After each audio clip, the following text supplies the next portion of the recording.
but my voice fails me. For months, my pen ached to write, but the ink froze. Not sure if the similes or metaphors will convey aptly how I feel. So today, I have dropped the breath splinters and untangled the web that suppressed my voice for months. I will tell you my truth. I will tell you what I know, but this is not an activist speech. Just a young, concerned, and patriotic citizen with a mouthful of questions. Questions that every young Nigerian is asking now. What's next for Nigeria? What's next for our youth? What's really the trouble in Nigeria? What is the Nigeria we seek? 35 years after Chinua Achebe published his essay, The Trouble in Nigeria, Nigeria continues to grapple with the same problems he enumerated.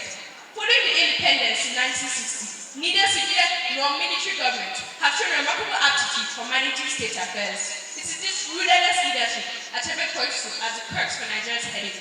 The trouble in Nigeria is simply and squarely a failure of leadership. There is nothing basically wrong with the Nigerian character. The Nigerian problem is the unwillingness or inability of its leaders to rise to responsibility to the challenge of personal example, which are hallmarks of true leadership. What exactly is true leadership? Who is a true leader? Leadership is the ability of an individual to lead, inspire, and guide, to transform other individuals, groups, organizations, or society for a cause. A true political leader is a duly elected public servant who works for the betterment of society. A true political leader requires statesmanship as opposed to just being a politician. This means having the integrity and willingness to stand up for what is right. According to Thomas Paine, a true leader is someone who knows when to lead, when to follow, and when to get out of the way. True and effective leaders do much more than just give orders. They create a shared vision for the future and viable strategic plans for the present. They negotiate with and achieving what's needed while also listening to what's wanted.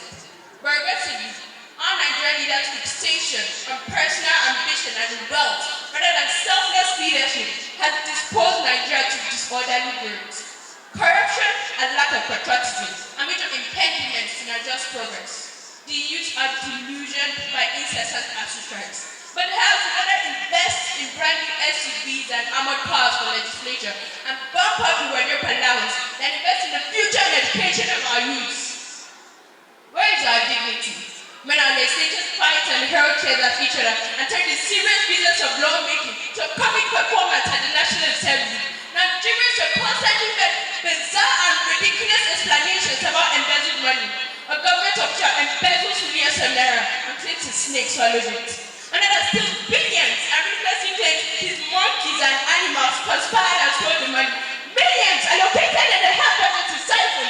The security budget is also equally looted. The budget for African renovation drops the educational budget. The measure of privileged classes can't afford to send their children to Nigerian universities. Or the Nigerian president don't see the irony of receiving medical music abroad even for minor headache as a sign of misplaced allegiance.